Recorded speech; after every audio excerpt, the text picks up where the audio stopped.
Hello everyone, this is Ankit. Welcome back to channel. काफ़ी दिनों बाद मुलाकात हो रही है और अब रेगुलर होती रहेगी। अगले महीने से नए SSR की फॉर्म फिलिंग स्टार्ट है। जुलाई में मैक्स एग्जाम होगा, तो मई जून आपके पास है। जुलाई में कुछ दिन मिल जाएंगे और ये अप्रैल के 10 दिन हो गए, तो ऑलमोस्ट 80 दिन आपके पास है टाइम और आपको इसमें तैयारी करनी है। इस वीडियो में करेंगे हम नेवी SSR के लिए जनरल अवेयरनेस का एक कंप्लीट पूरे 25 क्वेश्चन का प्रैक्टिस सेट। नए प्रैक्टिस सेट बना के डेली लाऊंगा और अच्छे अच्छे क्वेश्चन, सिलेक्टेड क्वेश्चन लाऊंगा, रिफाइंड क्वेश्चन लाऊंगा जो एग्जाम में पूछे जाते हैं। सही करने का टारगेट 20 प्लस का रहेगा। लैंग्वेज जो टेस्ट का रहेगा वो हिंदी प्लस इंग्लिश दोनों रहेगा। देखिए, 1 तारीख से मुझे क्लासेस स्टार्ट करनी थी, ऑलरेडी मैं 20 दिन लेट हूँ। अब आप लेट मत करिएगा। ये जो 20 दिन लेट हूँ मैं, ये तो मैं कवर कर दूंगा कैसे भी करके, लेकिन आप लेट मत करिएगा कि वैकेंसी आएगी इसके बाद तैयारी स्टार्ट करेंगे। नहीं, अभी से आपको करना है, क्योंकि टाइम आपके पास ऑलमोस्ट 70 से 80 दिन है। इससे ज़्यादा टाइम आपके पास नहीं है। अब आप ऑलमोस्ट 20 से 30 दिन आप वेट करोगे, फिर वैकेंसी आएगी, फिर आपके पास ज़्यादा से ज़्यादा 40 दिन बचेगा और 40 दिन में कहीं तैयारी नहीं होती है। इसके अलावा नेवी एमआर का अंकित बैच हमने लॉन्च कर दिया है। 5 से 7 दिन हो गए हैं। यूट्यूब पे वीडियो नहीं बना पाया था, लेकिन टेलीग्राम पे इन्फॉर्म कर दिया था और टेलीग्राम से ही ऑलमोस्ट 100 कल ही हो गए थे और 105 या फिर 110 हो गए होंगे। 110 स्टूडेंट ने उस बैच को ज्वाइन कर लिया है। आपने नहीं ज्वाइन किया क्योंकि आपको इन्फॉर्मेशन नहीं थी। इस वीडियो में मैंने आपको बता दिया। डिस्क्रिप्शन पे चेक करिए, सबसे ऊपर हमारी ऐप का लिंक है, क्लिक करिए, कोर्स पे जाइए, वहाँ पे नए हमारा अंकित बैच आपको मिल जाएगा। बैच ज्वाइन कर लीजिए। हम आपको ये करा देंगे, वो करा देंगे, ऐसा करा देंगे, वैसा करा देंगे, ऐसी कोई बात नहीं है। जो जो कंटेंट हमने नेवी मार्च 2024 के लिए रेडी किया है पिछले 5 से 7 महीनों में, वो सारा कंटेंट हमने उस बैच में अपलोड कर दिया है अभी के अभी। तो आप जाइए, बैच का कंटेंट देखिए और बैच को ज्वाइन करिए और अपनी तैयारी को आज से ही स्टार्ट कर दीजिए। इस वीडियो में करेंगे SSR के लिए 25 क्वेश्चन और ये वीडियो ख़त्म होने के बाद रात 9 बजे हम जो भी वीडियोस करते हैं उसका क्विज भी करते हैं। तो टेलीग्राम पे क्विज होगा, डिस्क्रिप्शन पे लिंक मिल जाएगा आपको, या फिर आप टेलीग्राम पे डायरेक्ट सर्च करिएगा @अंकित सिंह 38, तो भी अपना टेलीग्राम चैनल आ जाएगा। चलिए, फर्स्ट क्वेश्चन है। आपको हर एक क्वेश्चन का जवाब भी देना है। पहला क्वेश्चन त्यौहार से रिलेटेड है। हॉर्नबिल त्यौहार एक प्रसिद्ध आदिवासी त्यौहार है। यह भारत के इनमें से किस पूर्वोत्तर राज्य में मनाया जाता है? कौन सा festival? Hornbill festival is a famous tribal festival. It is celebrated in which of the following northern east states of India? Option देखिए, अरुणाचल प्रदेश, असम, नागालैंड, मिजोरम। राइट आंसर आपको टिक करना है। Option number C right answer होगा। ये जो टेस्ट आप लगाएंगे ये निगेटिव मार्किंग के साथ लगाएंगे, क्योंकि स्टेज 1 का जो एग्जाम होगा उसमें आपकी निगेटिव मार्किंग रहेगी। देखिए, थोड़ी थोड़ी जानकारी मैंने हर एक क्वेश्चन से रिलेटेड लिख दी है, जिससे आपको क्वेश्चन अच्छे से तैयार हो जाए।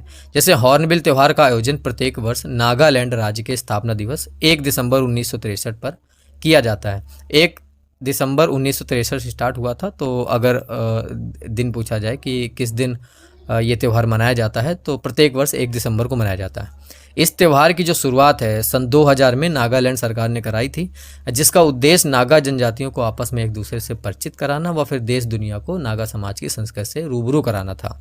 जो हॉर्नबिल त्यौहार है, इसका नाम हॉर्नबिल चिड़िया के नाम से मिला इनको। ये जो चिड़िया है हॉर्नबिल चिड़िया, ये नागा जनजाति में पवित्र माना जाता है। ठीक है।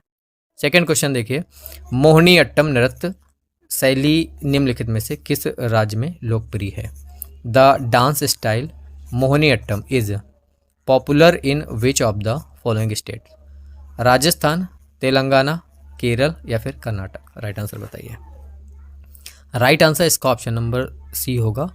मोहिनी अट्टम नृत्य शैली ये आपका केरल में लोकप्रिय है। सी नंबर। मोहिनी अट्टम केरल की महिलाओं द्वारा किया जाने वाला अर्धशास्त्रीय नृत्य है, जो कथकली से अधिक पुराना माना जाता है। मोहिनी का अर्थ होता है ऐसी महिला जो देखने वालों का मन मोह ले। मोहिनी को भारतीय पौराणिक कथाओं में भगवान विष्णु का एक प्रमुख अवतार माना गया है। जो थर्ड पॉइंट मैंने लिखा है, इससे क्वेश्चन पहले भी एग्जाम में आ चुका है और आगे भी बन सकता है। थर्ड क्वेश्चन देखिए, इनमें से किस संगीत वाद्य यंत्र में कीबोर्ड होता है?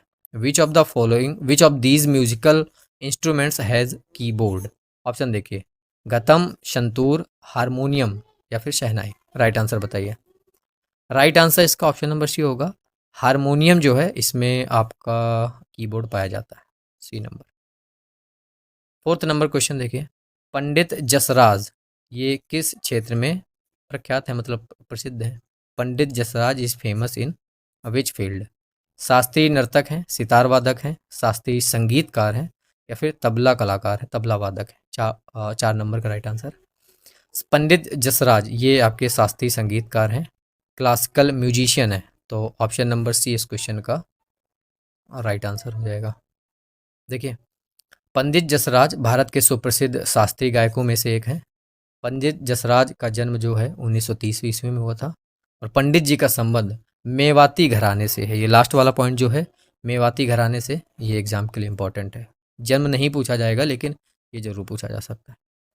5th नंबर क्वेश्चन देखिए, राजा रवि वर्मा ये किस क्षेत्र में प्रसिद्ध थे? In which field was Raja Ravi Varma famous?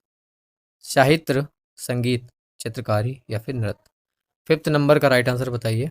राजा रवि वर्मा ये चित्रकार थे, पेंटर थे, तो ऑप्शन नंबर सी चित्रकारी के क्षेत्र में प्रसिद्ध है। Option number C right answer होगा।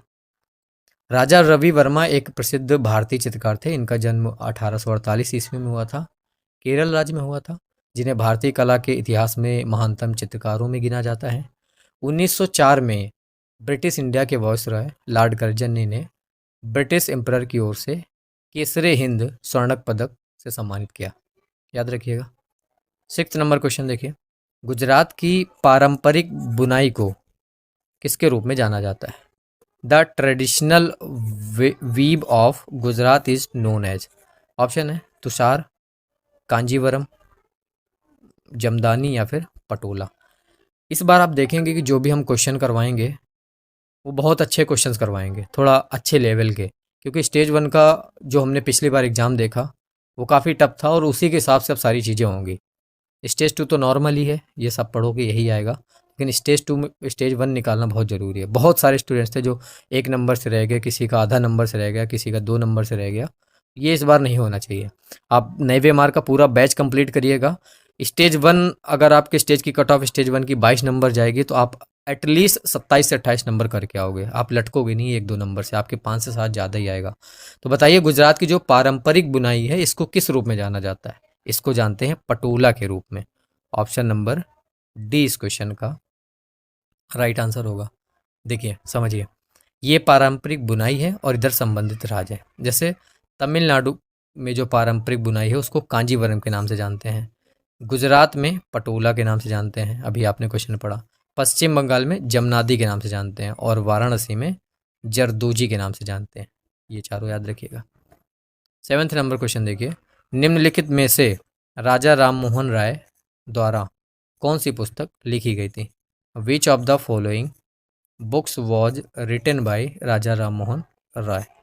ऑप्शन से पढ़ लीजिए। The architect home in the Vedas, glimpses of world history, gift to monotheist और ऑल मैन आर ब्रदर्स। बताइए राइट आंसर इसका ऑप्शन नंबर सी हो जाएगा।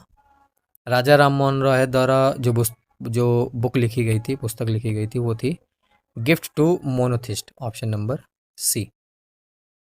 राजा राम मोहन राय को भारतीय पुनर्जागरण का अग्रदूत और आधुनिक भारत का जनक भी कहा जाता है। इसे क्वेश्चन बनता है, राजा राम मोहन राय ने संवाद कौमुदी, मिरातुल अखबार, बंगदूत जैसे स्तरीय पत्रों का संपादन भी किया है। क्वेश्चन नंबर 8 है, मणिपुरी मार्शल आर्ट की एक शैली है। Manipuri is a style of martial art. Bihu, Thangta, Bagurumba, Rouf. Right answer बताइए।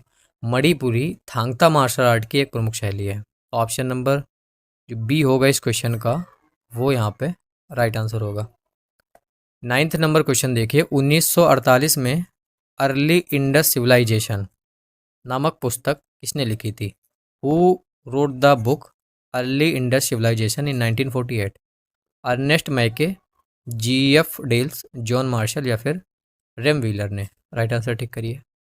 अर्ली इंडस सिविलाइजेशन नामक जो बुक है ये लिखी थी अर्नेस्ट मैके ने। ऑप्शन नंबर ए इस क्वेश्चन का राइट आंसर होगा।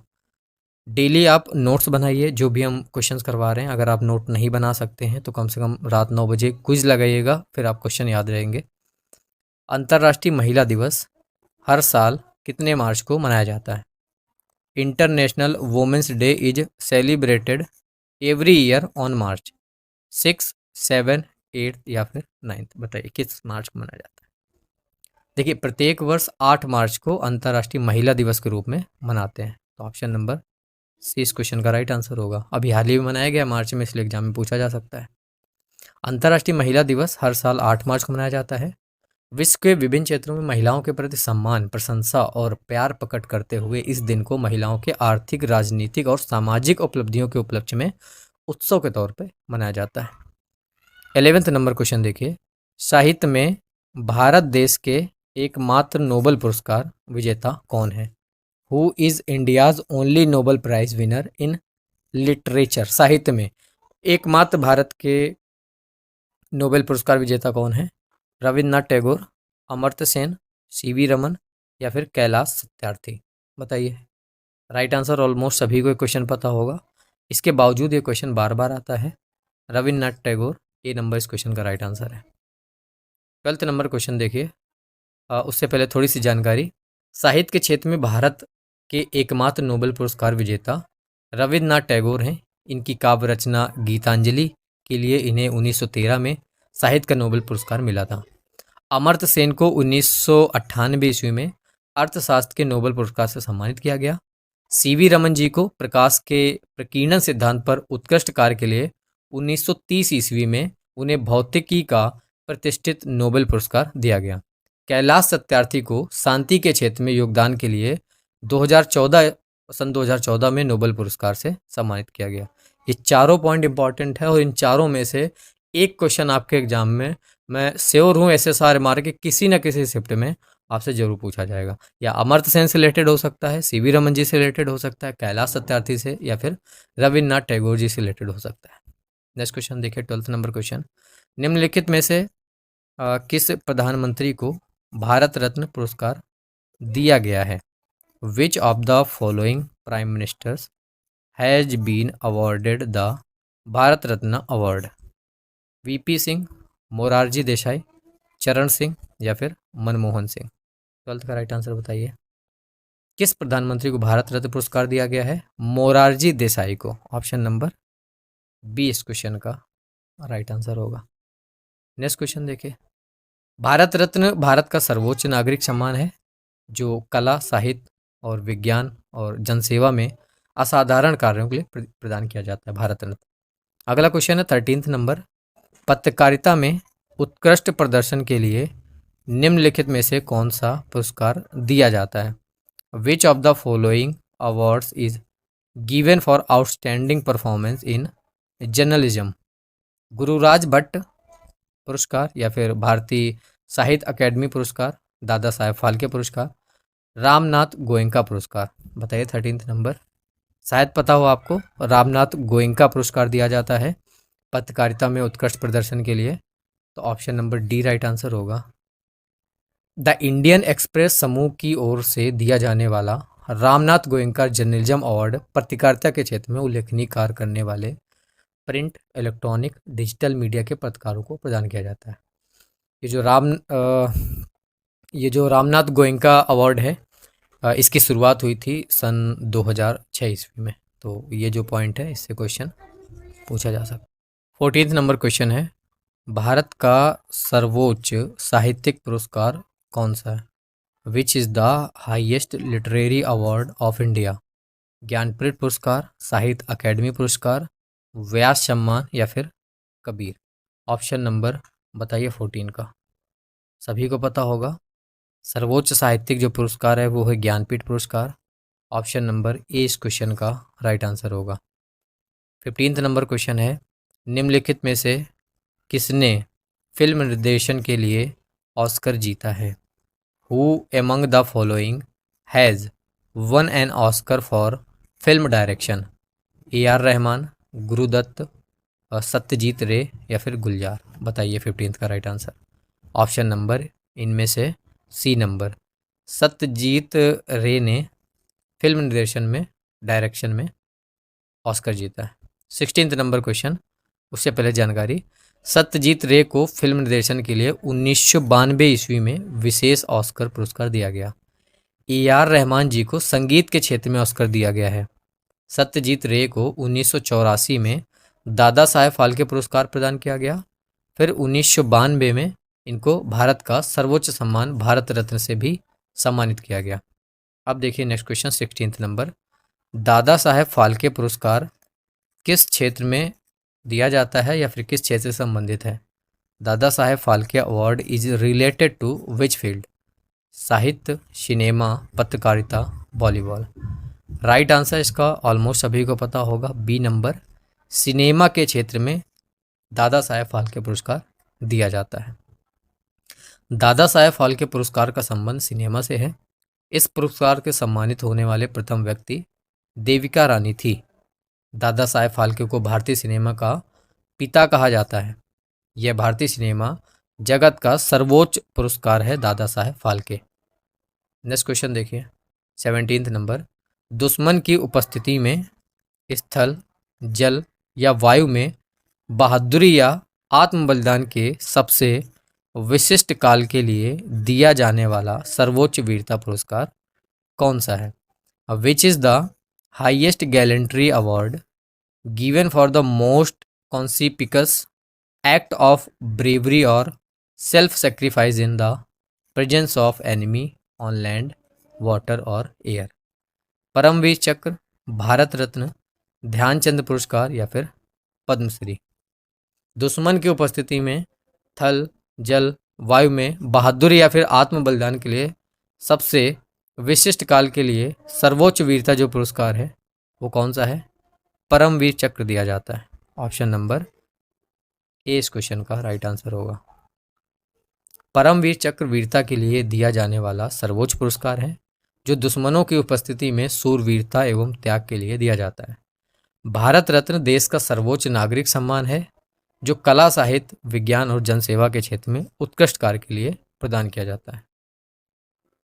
18th नंबर क्वेश्चन है, शांति स्वरूप भटनागर वार्षिक पुरस्कार किस क्षेत्र में उत्कृष्ट उपलब्धि के लिए दिया जाता है? Shanti Swarup Bhatnagar annual award is given for outstanding achievement in which field?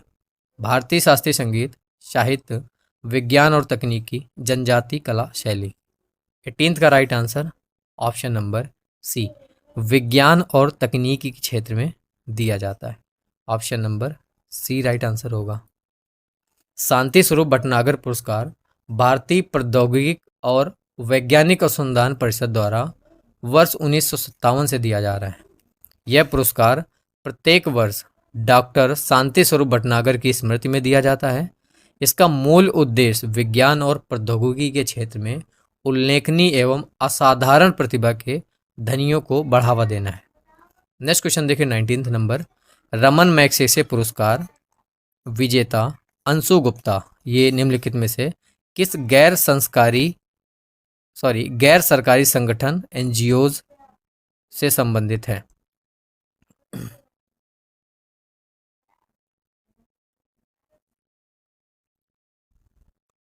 19th number question देखिए। रमन मैग्सेसे पुरस्कार विजेता अंशु गुप्ता निम्नलिखित में से किस गैर सरकारी संगठन एनजीओ से संबंधित है? Raman Magsaysay award winner Anshu Gupta is associated with which of the following NGOs? प्रयत्न, अक्षय पात्र, गूंज या फिर उड़ान? 19th का राइट आंसर बताइए। तो रमन मैग्सेसे पुरस्कार विजेता अंशु गुप्ता ये आपके गूंज एनजीओ से संबंधित है। तो ऑप्शन नंबर सी इस क्वेश्चन का राइट आंसर होगा। देखिए रमन मैग्सेसे पुरस्कार विजेता अंशु गुप्ता गैर सरकारी संस्था गूंज के संस्थापक हैं जिसकी स्थापना 1999 ईस्वी में हुई। यह जो संस्था है गूंज संस्था ये गरीबों की ज़रूरतों को पूरा करती है। क्वेश्चन नंबर 20 आपके सामने है। निम्नलिखित में से किस क्षेत्र में सार्वजनिक उपलब्धि के लिए भारत सरकार द्वारा अर्जुन पुरस्कार दिए जाते हैं? अर्जुना अवार्ड आज given by the government of India for public achievement in which of the following field? साहित्य, गरीबी उन्मूलन, खेल या फिर अर्थशास्त्र? 20 का राइट आंसर बताइए। तो अर्जुना पुरस्कार ये दिया जाता है खेल के क्षेत्र में, स्पोर्ट्स के क्षेत्र में। ऑप्शन नंबर सी इस क्वेश्चन का राइट आंसर होगा। अर्जुन पुरस्कार भारत सरकार द्वारा खेल के क्षेत्र में उत्कृष्ट प्रदर्शन के लिए दिया जाता है। इस पुरस्कार का जो आरंभ है 1961 ईस्वी में हुआ था। पुरस्कार स्वरूप 15 लाख रुपए की धनराशि दी जाती है। अर्जुन की कांस्य प्रतिमा और एक प्रशस्ति पत्र भी दिया जाता है। 21 नंबर क्वेश्चन देखिए, कौन सी राज्य सरकार वशवा पुरस्कार प्रदान करती है? विच स्टेट गवर्नमेंट गिव्स वशवा अवार्ड? महाराष्ट्र, गुजरात, आंध्र प्रदेश, कर्नाटक। 21 का राइट आंसर कर्नाटक राज्य सरकार बसवा पुरस्कार प्रदान करती है। तो ऑप्शन नंबर डी इस क्वेश्चन का राइट आंसर होगा। कर्नाटक राज्य बसवा पुरस्कार प्रदान करता है। यह पुरस्कार सामाजिक सुधारों, सामाजिक परिवर्तन तथा धार्मिक सद्भाव लाने के लिए कार्य करने वाले व्यक्ति को प्रदान किया जाता है कर्नाटक की ओर से। नेक्स्ट क्वेश्चन देखिए, 22 नंबर क्वेश्चन है, मानव अधिकारों की सार्वभौम घोषणा की मसौदा समिति के अध्यक्ष कौन थे? Who was the chairman of drafting committee of the universal declaration of human rights? Option है आपके पास रेबेका अडानी, एंजेला जुरादक, एलेनोर रूजवेल्ट या फिर हंसा मेहता। 22 का राइट आंसर बताइए। Chairman of drafting committee of the universal declaration of human rights ये थे Eleanor Roosevelt. Option number c इस क्वेश्चन का राइट आंसर होगा। 23 नंबर क्वेश्चन देखिए, यूनेस्को का मुख्यालय कहाँ पर है? Where is the headquarter of UNESCO? बताइए। वॉशिंगटन डीसी, न्यूयॉर्क, लंदन या फिर Paris? Right answer option number D होगा। यूनेस्को का जो मुख्यालय है वो पेरिस में है। D number right answer. UNESCO संयुक्त राष्ट्र शैक्षिक, वैज्ञानिक एवं सांस्कृतिक संगठन संयुक्त राष्ट्र की एक विशेष एजेंसी है। इसका गठन 1945 में हुआ था। इसका मुख्यालय पेरिस में है, फ्रांस के पेरिस शहर में। वर्तमान में यूनेस्को के 193 सदस्य देश हैं और 11 सहयोगी सदस्य हैं। इतनी जानकारी याद रखिएगा यूनेस्को से रिलेटेड। ये जो क्वेश्चन मैंने आपको करवाया ये तो नहीं पूछेगा, लेकिन ये जो जानकारी मैंने दी इससे क्वेश्चन जरूर पूछा जा सकता है।